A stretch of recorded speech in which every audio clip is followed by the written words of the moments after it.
welcome back. All right, so today I thought I would go over a few books that many magicians think are required reading if you're going to be a performer and entertainer. This one in particular I want to talk about because it's become a favorite of mine. The Show Doctor by Jeff McBride. I'll get to that in a second. I want to do some other books first. Most magicians, in fact, Tommy Wonder, when asked, what book would you recommend that performers read? Tommy Wonder suggested this one, Magic and Showmanship by Henning Nelms. A contributor to this book was Bob Tilford. And Bob Tilford was a personal friend of mine. I knew Bob when I first got involved in magic. I remember encountering Bob at the Yogi Magic Mart. I encountered him again at the Funhouse Magic Shop with Lou Walston, and then we performed together. We did a lot of shows together. So Bob Tilford was a friend of mine. He did not write the book, but he contributed to it. Henning Nelms wrote the book. It's called Magic and Showmanship, and really it's about showmanship. And so Tommy was right to recommend it. I think in Tommy's time, this was probably the book to read. There are some real gems in here. For example, here it is on page 2. Henning Nelms says, a play does not take place on the stage, but in the minds of the spectators. And it really helps to remember that. Houdini said, it's not so much what you do, it's what people remember that you did or what people perceive that you did. Houdini knew that better than anybody else. And so he was able to create not only great illusions on stage, but great illusions in the minds of the audience. He's remembered for things that maybe are a little bit exaggerated, but it's what people talk about. It's the way he's remembered. Nobody was better at creating legend than he was. I'm going to talk a little more about Houdini at another time. He's not one of my favorite performers, but certainly he's probably the greatest entertainer, or maybe the greatest showman of all time.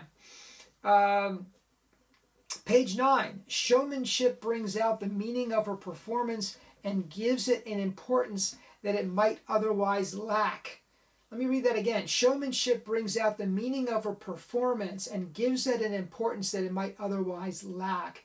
When showmanship is carried far enough, it can even create an illusion of meaning where none exists.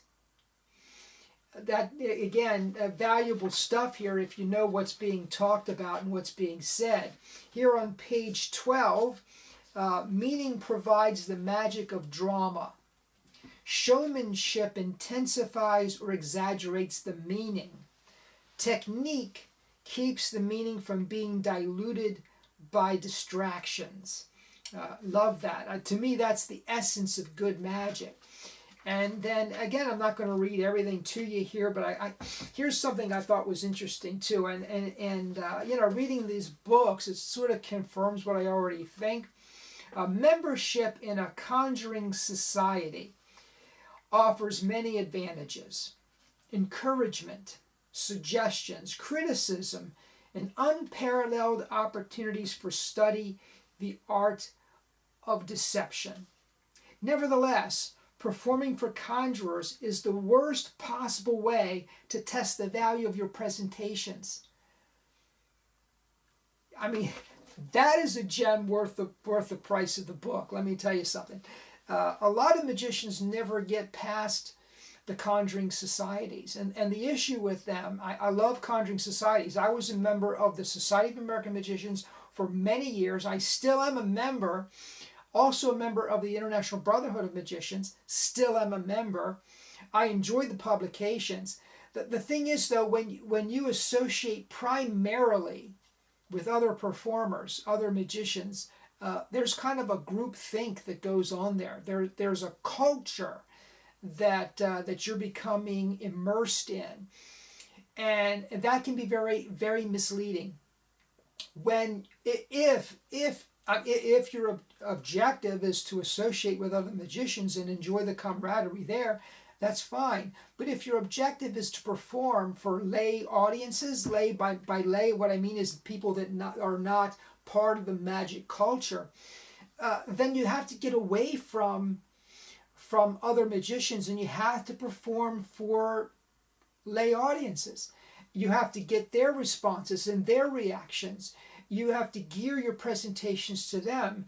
And so I think one of the negatives of being a part of those groups is that your definition of what is good can be very much influenced by those groups rather than by performing for actual people, actual audiences.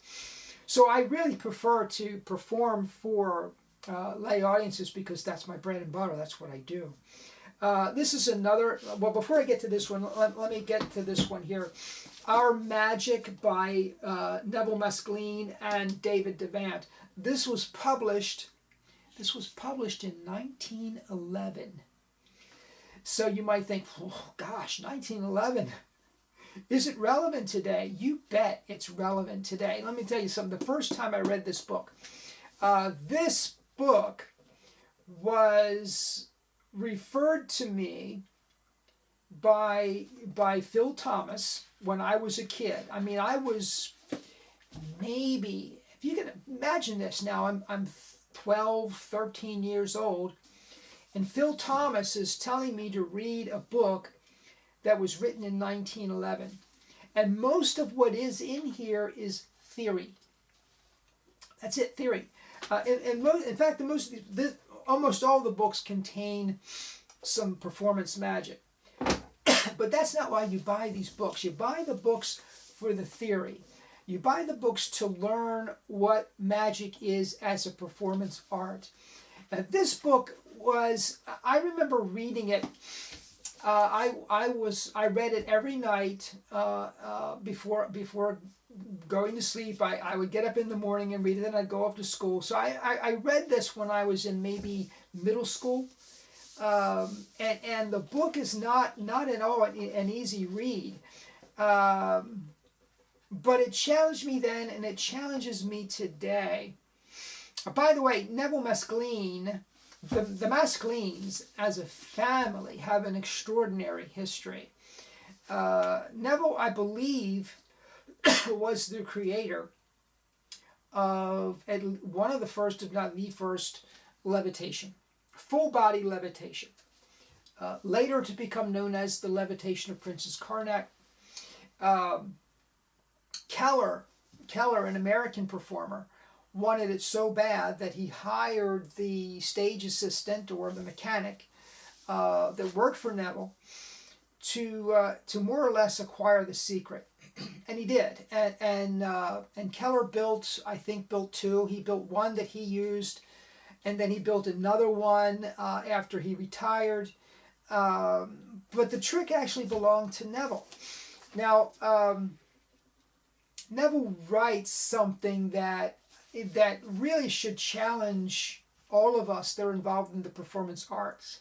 He describes several different levels of art. There's high art, there's normal art, and there's false art. He says, this is page 8, false art is the art which imitates art.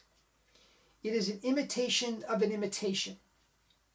You know, if you watch YouTube enough, you'll see the same tricks done by different people, and they're done in almost exactly the same way.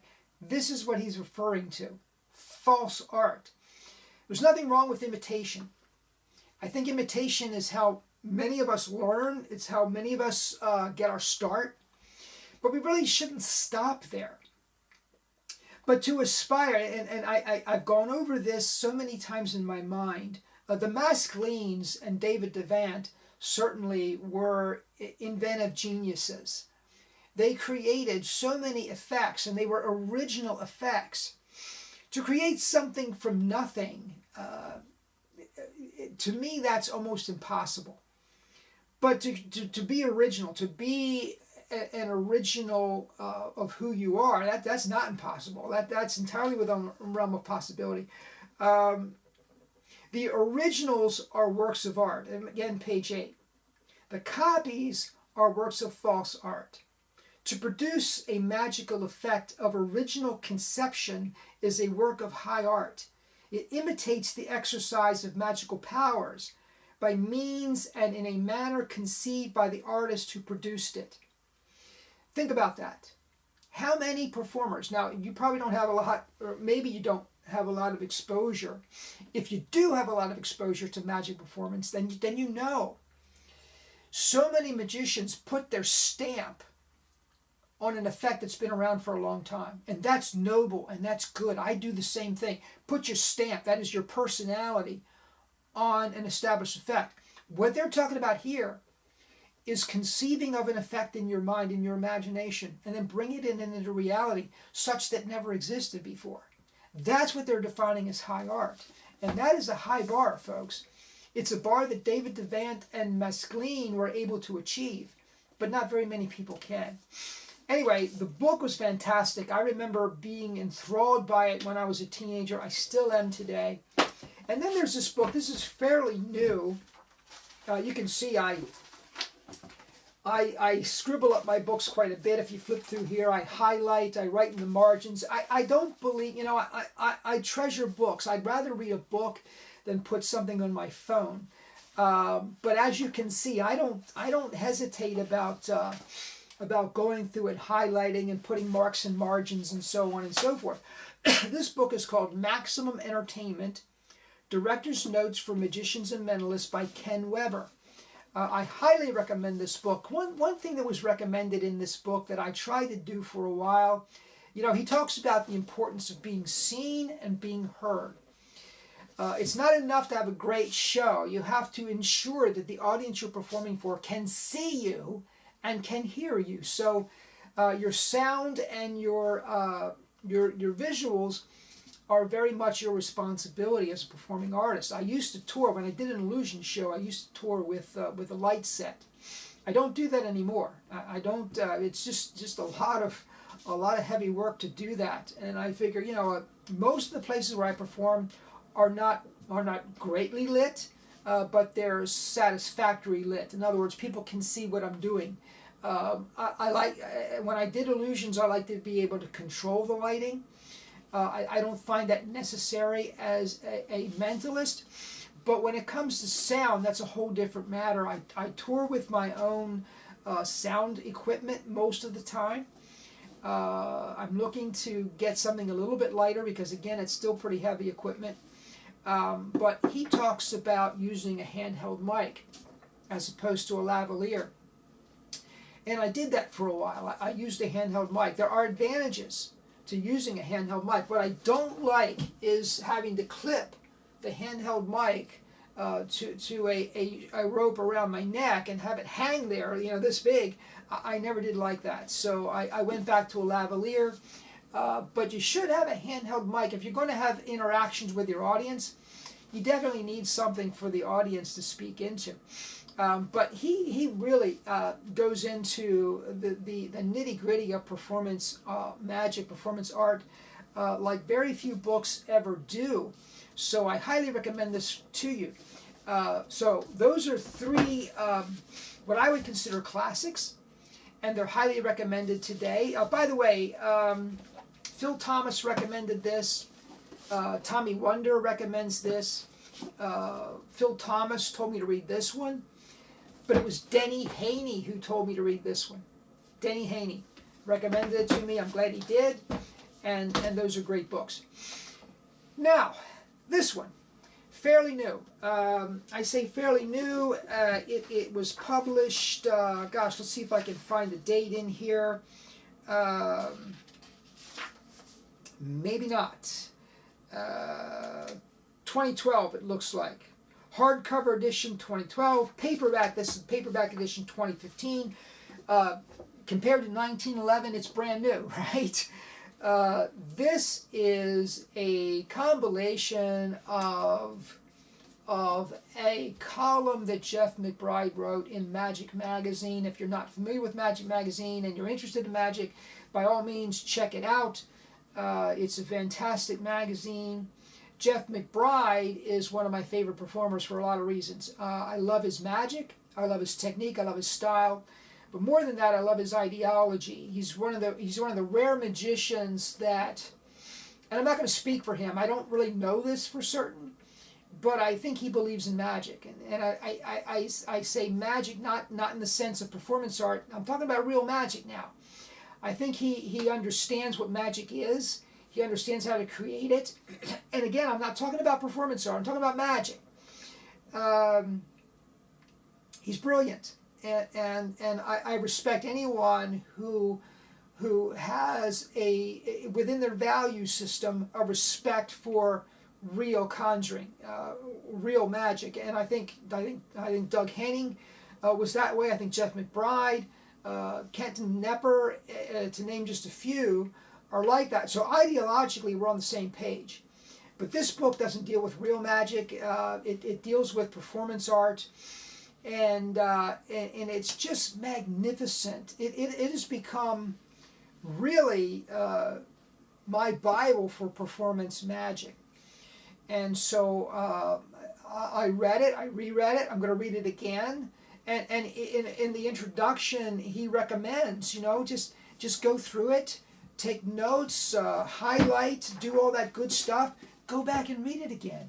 There are some magnificent chapters in here. By the way, the book is broken down into several, year 1 coursework, year 2 rotations, year 3 residency, and year 4. So you have what he considers to be a 4-year course in the development of your skills as a performance artist. Here's a chapter 6. I highlighted it. It's one of my favorite chapters in the book. Year 1, chapter 6, The Shakes, how to deal with nervousness. Some performers don't get nervous. Johnny Carson, I remember, and he's one of my heroes. Johnny Carson used to get nervous before every single monologue that he did, that he walked out and did. He was nervous backstage. He understood what nervousness was. Most performers, I think, have to deal with the shakes, have to deal with nervousness. And one of the things that Jeff McBride recommends is being thoroughly prepared. Certainly that helps, but when you're going into an unknown situation, you're going to be nervous. And dealing with that nervousness, it makes the difference between enjoying what you do. And if you don't enjoy what you do, your audience certainly isn't. So you must, as a performer, you must enjoy what you do. And nervousness can damage that. You can be so nervous that it takes the fun out of performing. And that's a shame. It's a shame for everyone. Enjoy it, above all, enjoy it. Because, again, if you don't, your audience won't either. So you just have to enjoy it. Between every year 1, year 2, there are 3 or 4 effects. Now, something that Jeff McBride highly recommends is a full script. You write out a script, you memorize it. He's not a slave to the script, but he thinks it's very important to have a script down. And so he provides the scripts, and more than the performance elements, more than the magic that's included here, he wants you to memorize the scripts. He wants you to learn the rhythm of the script and how the script relates to the effect and back and forth. And so he provides not only effects but full scripts in between the years so that you can apply the principles he's teaching you. In year 2, chapter 16, he has this chapter called A Serious Problem. And the serious problem is creating comedy in your act, moments of comedy, and looking for those moments.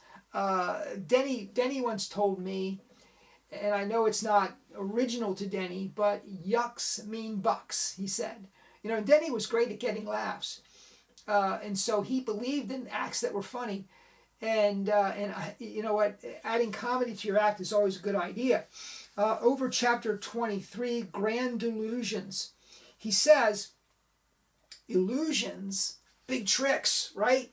Big fancy tricks. Whether it's a big trick, a box trick, or something smaller. Jeff McBride's point is that spending lots of money on magic will not compensate for a lack of experience or a lack of skill on stage. Joseph Dunninger is famous for saying, you know, the fewer props you work with and the more dominant your personality is, the better off you're going to be. Blackstone was an advocate of the same sort of idea. You know, he did not want to be eclipsed by his props. He wanted his personality to be front and center. And so that chapter deals with that. Chapter 29, this is year 3, dying of exposure. What he means by that is doing as many shows as you can possibly do. Getting out there and performing, because there's no school greater than performance. Regularity, chapter 33, he explores the same themes. Getting regular in your performance. So anyway, The Show Doctor by Jeff McBride. All of these books are wonderful. This one, if you're going to buy just one book that you've seen here today, make it this one. It is absolutely a must-have. I mean, I don't know how, honestly, I don't know how I've survived as long as I have without this book.